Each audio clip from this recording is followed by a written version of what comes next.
Come see us on tour in Dallas, Texas, Baltimore, Atlantic City, Cohoes, New York, and Providence, Rhode Island. Go to jimmydore.com for a link for tickets, and only there. Welcome to the Jimmy Dore Show, everybody. Keaton, Weiss, and Russell Dobular in for Jimmy through Monday. We've been talking quite a bit, of course, about the devastating fires in Los Angeles and the lack of government preparedness in the run-up to the fires and, of course, the response to the fires.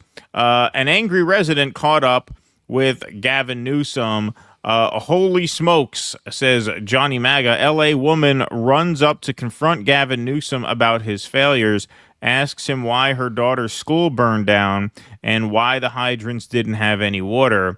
He deflects every question and tells her his many calls to Biden aren't going through. Yes, that's correct. This is quite the piece of video here. Not a second. Governor, I live here, Governor. That was my daughter's school, Governor. Please tell me what you're going to do. I'm not going to hurt him, I promise. Literally. Well, thanks for wearing a mask, but could you stand back a few more feet? I would appreciate that. You know, you're respecting the masking, but not the social distancing. Governor, please tell me what you're going to do. I'm not going to hurt him, I promise. I'm literally talking to the president right now. I'm literally making a reservation at the French Laundry. Calling the president right now. Calling the president right now. I'm on it. I'm ordering pizzas for the entire neighborhood. How do you like yours? Yeah, how do you like yours? Vegan cheese, I assume. Is that the part of town we're in? Vegan cheese and what do they got? Cauliflower crust? Governor, please tell me what you're going to do. I'm not going to hurt him, I promise. I'm literally talking to the president right now to specifically answer the question of what we can do for you and your daughter. Can I hear it? Can I hear your call? Because I don't believe it. I'm sorry. There's literally, I've tried 5 times. That's why I'm walking around. He's an old man. He doesn't know how to answer the phone. Because it's not going through. So Why? I have to get cell service. So let's playing get the it. watermelon Let's get it. slicing I want to be game here on when the you call the Have you president. seen I the appreciate it. president I'm doing lately? Can you Yeah, imagine what it's like trying to get him to have a coherent conversation about a natural disaster? Yeah. That's the position Why? I'm in right now. Get cell service. So There's let's no get cell it. service. Let's get it. I want to be here when you call the president. I appreciate it. I'm doing that right now. And it's to immediately get reimbursements, individual assistance, and to help you. I'm devastated for you. I'm so sorry, especially for your daughter. I have 4 kids. Losing the school. Everyone who went to school there, they lost their homes. They lost 2 homes because they were living in one and building another. Governor, please tell me, what are you going to do with the president right now? We're getting the resources to help rebuild. Why was there no water in the hydrants, Governor? That's all literally. Is it going to be different next time? It has to be. Has to be. Of course. What are you going to do? I'm doing To everything fill the I can. hydrants. I would fill them up personally, you know that. I literally have. I would fill up the hydrants myself. I understand. But would you do that? I would do whatever I can. But you're not. I see do you know there's water dripping over there, Governor? There's water coming out there. You can use it. I appreciate it. I'm going to make the call to address everything I can right now, including making sure people I'd are like safe. to make sure you do. Can I have an opportunity to at least tell people you're doing what you're saying you're doing? Could somebody have a contact? Can I have your contact information? Right there. Love that. Yeah, I'm calling the president. They Can I gave talk her- to him? Well, they're not going through. Yeah. They're not going through. They gave her his personal number. Yeah, he's got my contact right there. Yeah, right. Yeah, exactly. I'm sure they put her in touch. Look, I don't mean to say, I don't say this jokingly. I don't say this as a quip or anything like that. But I don't know when next time is going to be. I mean, this is an apocalyptic fire. I mean, I don't know what the rebuild is going to be after this. I mean, it looks. There are no words. It looks like there's no more. I mean, the entire neighborhood's just every building on every block. How do you rebuild from that? Yeah, like this is worse than Katrina. As you pointed out, Katrina, and because of a history of racism in the way that housing has traditionally been distributed in a lot of cities, the lower Ninth Ward, a very black area, got hit the hardest in Katrina because it was in the lowest lying, least protected area. This is a case with a fire. Fire doesn't respect any economic or class boundaries. There's no geographic element that's going to hold it back like that. So it's just ripping through everything. It's not, the damage and devastation is not localized in quite that way. So yeah, like are they going to spend hundreds of billions of dollars rebuilding all this? And frankly, you already had outflow migration from California. Now I would imagine that is going to greatly accelerate, because you're going to have a lot of people leave the state. And who's going to come in? Who's going to come in when this is what could happen? So I think you're right. Part of the reason they would not even rebuild is you're not going to have the pressure to rebuild. You're not going to have the population coming in really to rebuild for, I would imagine. Yeah, I mean, I assume they will obviously rebuild these areas, but I don't see them being the same. To some extent. Yeah, not to the same. Not to the same extent. Yeah, like, sure, they'll do something, but remember, developers have to want to come in and build, because from what I'm seeing, there's a lot of residential homes that were destroyed. Well, yes. Who are they rebuilding those homes for? And what it's going to do to housing values, particularly when, there's a whole other element of it we were covering yesterday. Who's going to insure these homes? Who's going to insure it? Is the federal government going to become the insurer for all of Los Angeles? Because you're going to have a hard time getting State Farm to insure anything there. Yeah, well, absolutely. Absolutely. Individunity, that's a nice recap. I'm literally talking to the president. Can I listen? It's not going through. Yeah, absolutely. Yeah. Does he have T-Mobile? Samel, absolutely.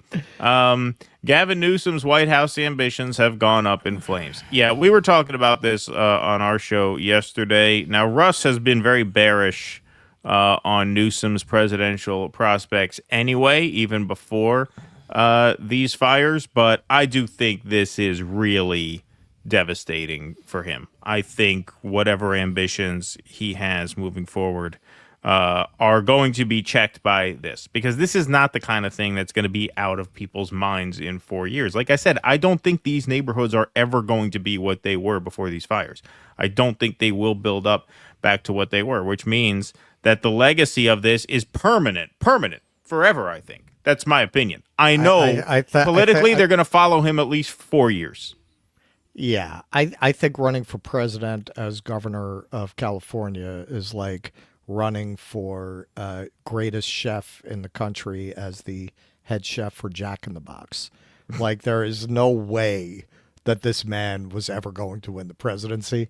Now, there's no point to even trying. I'd be surprised if he tries. You never know with these egotistical narcissists, but why even bother? He'll just embarrass himself.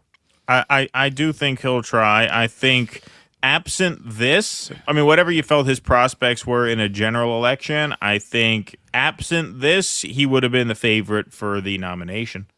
Because I think he's the most politically talented of anyone that the Democrats would throw up. Now I don't even know if he's the favorite for the nomination, because I don't know if the party leadership and their propaganda arms in the media, or even the rank and file Democrats at this point, who matter least to the party, of course, I don't know if they think he can win now, given this. Like, with this disaster on his hands in such recent memory, and I know it's 4 years from now, but like I said, I think this is going to stick with people forever. You know, I don't see how you even win the nomination at this point, because I don't think you are seen as a viable general election candidate at this point. I just don't see it. Yep. Which, you just talk about the prospects of this party just going down the drain all at once between Biden and Kamala. Now Obama's got no cachet left because of his remarks about how the brothers aren't going. Just all of these people just tanked. The bottom just fell out of the entire party, which is a silver lining of sorts. Yeah, they absolutely did. They absolutely asked for it.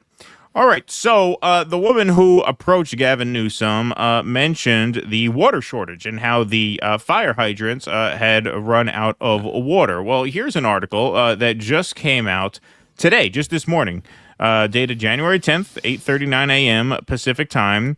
Pacific Palisades Reservoir was offline and empty when firestorm exploded. This published in the Los Angeles Times this morning. A large reservoir in Pacific Palisades that is part of the Los Angeles water supply system was out of use when a ferocious wildfire destroyed thousands of homes and other structures nearby.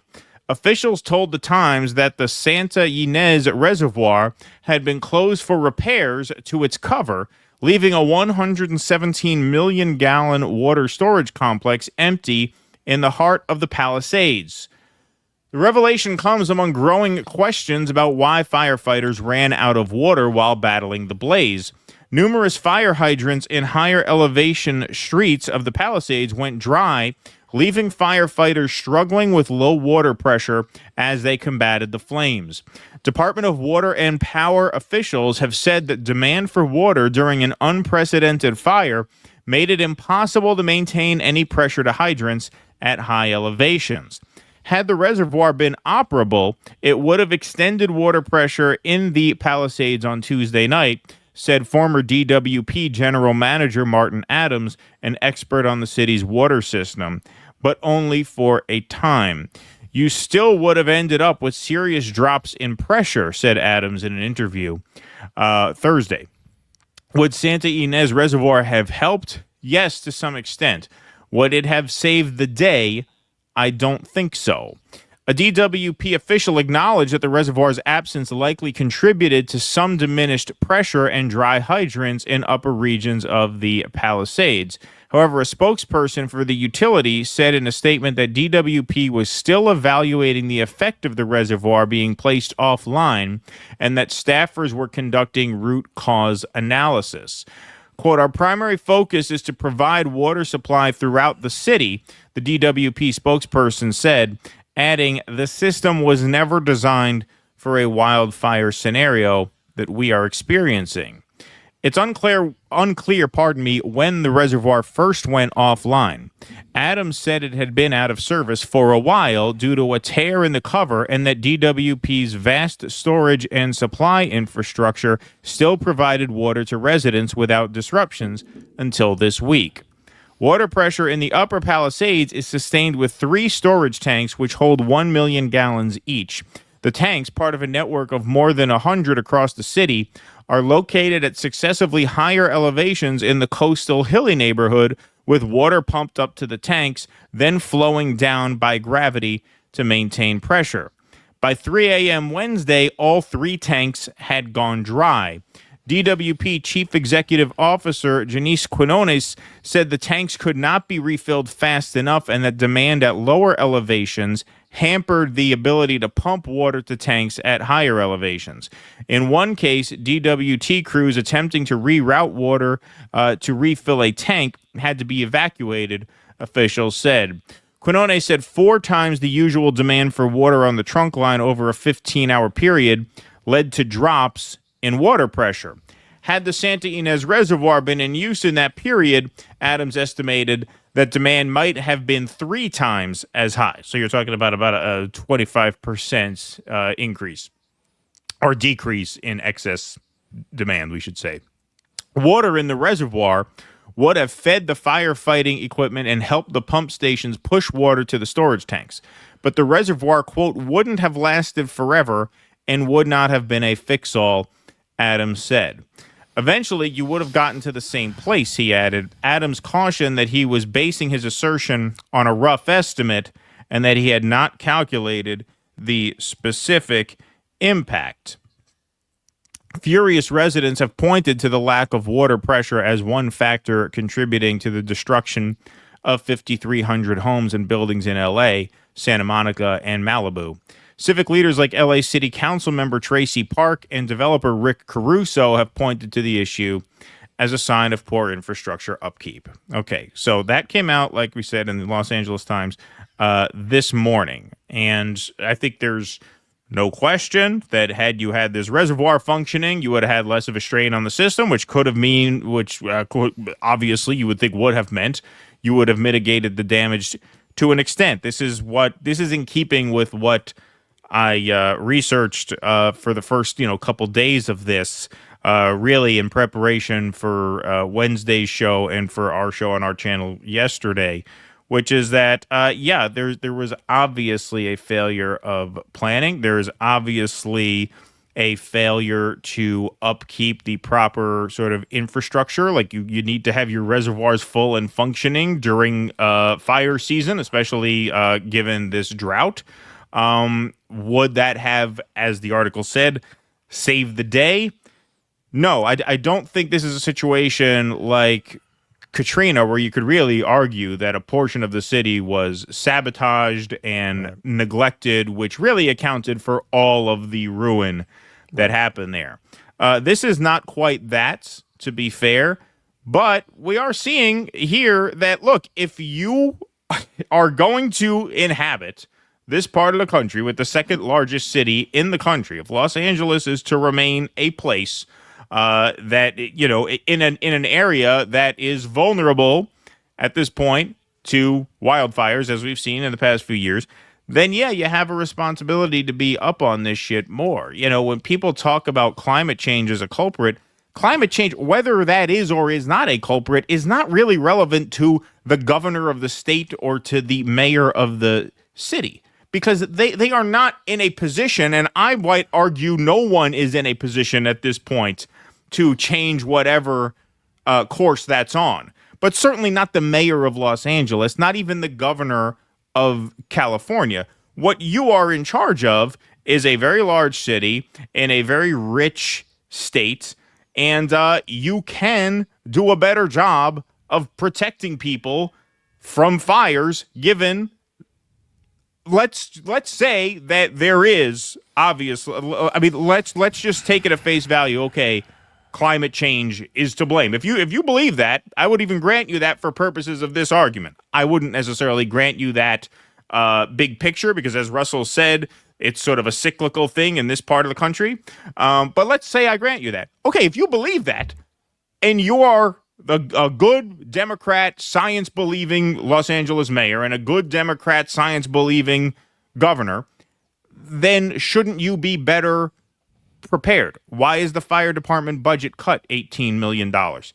If you're so hip to the dangers that climate change poses to your city and or your state, like, you have to at this point go into defense mode and protect the people from this as best you can. Yeah. I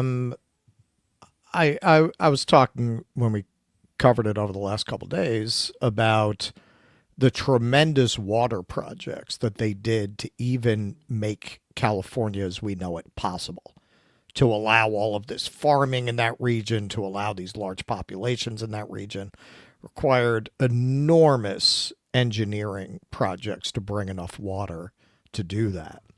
Now, in many ways, that was misguided because, again, 20th century was Goldilocks period in that region where the climate was unusually wet and conducive to human population.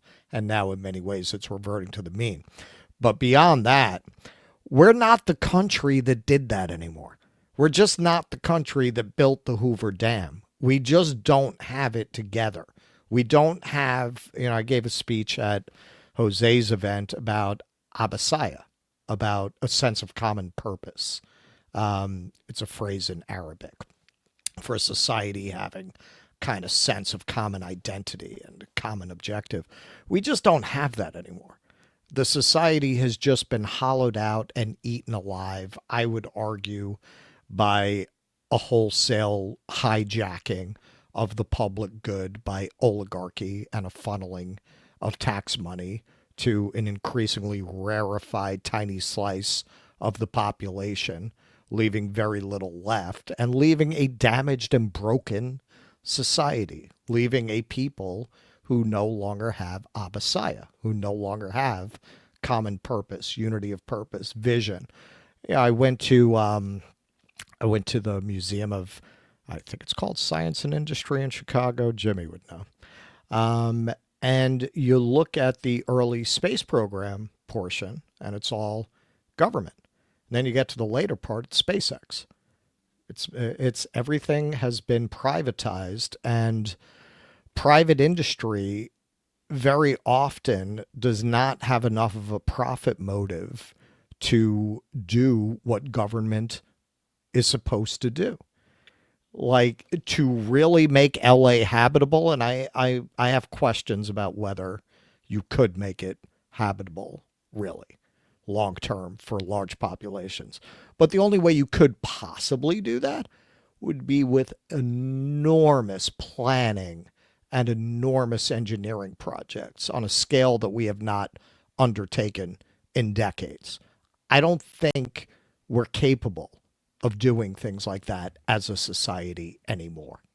Well, not given the capture of the government by private interests, right? And like you could have a Yes. new deal for California if you could harness the political will, but you can't. You can't. And as it is, obviously, I mean, California is very, very difficult to live in for anyone who's not wealthy because taxes are high. Obviously, gasoline is very, very expensive. Like, you're kind of getting the worst of both worlds in California, right? Because you do get squeezed by both the government and the private sector there. Right. And this is the result, right? You would think for a state as heavily taxed and as heavily burdened by both the government and the sort of private market, as we know is the case there, because everything is a fortune there.